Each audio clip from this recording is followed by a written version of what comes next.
لوكش في موريتانيا طبعا. هو عارف كويس قوي الاقباط مش ضعف. انا بقول لكل قبطي ارفع راسك فوق، انت قبطي، رجعها تاني، خليها شعارك يا بنتي اللي كنتي خايفه ماما بتصور بالموبايل بتاعها او مين كان بيصور في البلكونه وقال ماما الحقي، ما تخافيش زي ما ماما قالت لك ما تخافيش، ارفعي راسك فوق، انت قبطيه، انت قبطي، اتكلم، اعترض، اقف، اثبت مكانك، اعترض على، قول انا ما تلطمنيش، ما تدينيش على وجه، يعني لماذا تلطمني؟ كرر ايات الرب يسوع، وقف صلب. وانا متاكد انه في انفراجه كبيره هتحصل، حتى لو الضغط زاد، حتى لو الحرب زادت، حتى لو النيران زادت. افتكر ان انت شدرخ وميشخ وعبدناغو، افتكر ان انت استير، افتكر ان انت دانيال، وكمل في المسيره. اشكركم جدا، اشكرك دكتور جوزيف نصر الله الاعلامي الكبير على هذه الكلمات وعلى التوضيح السياسي والتحليلات السياسيه. اشكرك فادي، استاذ فادي المنسق العام لائتلاف اقباط مصر، مجهود كبير بتقوم بيه ونقدر هذا المجهود، وبتعمل على الساحه المصريه السياسيه خلال فتره كبيره، وبتعمل ايضا على القضيه القبطيه بشكل قوي جدا. اشكرك استاذ فادي. هنستمر منور لنا قناه الطريق يا استاذ فادي، محدش يقدر يجي جنبك، ما تخافش. محميين بيسوع. كمل في مسيرتك وبنعمه ربنا. انا فعلا كنت افضل النهارده يكون في مناظره عقليه، تناظره افكار ما بيننا وبين بعض مرتقيه، على الاقل حتى الناس النخله اللي بتجيب ثمر لازم تتحد في الطول، فمعلش احنا دايما المنبر بتاعنا مفتوح لاي حد. اهلا وسهلا. انا ما زلت اجدد الدعوه بدون اي تعالي وبدون اي نرجسيه وبدون اي يعني احنا عايزين نرتقي شويه بفكرنا، لان في المتابعين، لان احنا ورانا مشكله، ورانا مشاكل، وعندنا ازمه كبيره قوي، وهدفنا واحد. عندنا قضيه وهدفنا قلت باكد هدفنا واحد. ربما تكون طرقنا في التنفيذ مختلفه، لكن ده لا يدعو ان احنا نخون بعض او نشتم بعض او نهين بعض. كل الطرق هتؤدي لروما. وعلى من يريد ان يخدم الاقباط ان يتحمل الذم والا ينظر الى المدح.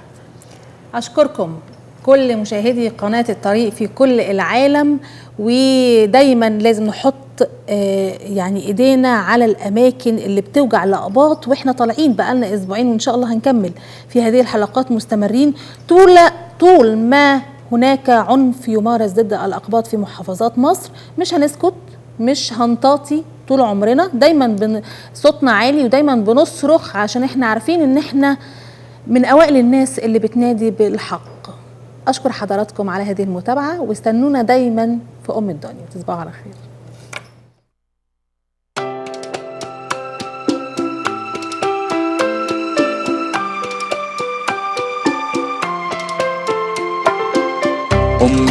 الدنيا اللي بتجمعنا، مصر اللي وجعها بيوجعنا، اللي ناسمها يرد الروح، اتخنقت ما بقتش تسعنا. الناس اللي بتسرقها ربت ناس كبرت تحرقها، صبرة وبتدور على طوق تهرب بيه من اللي مغرقها. الدنيا كانت هي ولازم ترجع زي زمان، واحنا وراها لحد ما ترجع زي ما كانت واحلى كمان.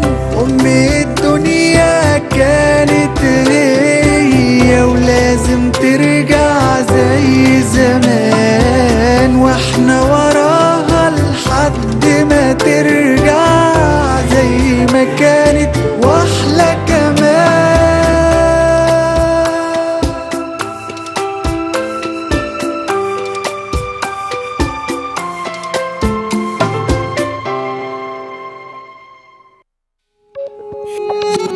في كتير طرق وسط الحياة تاهوا فيها ناس، وطرق تبان مفروشة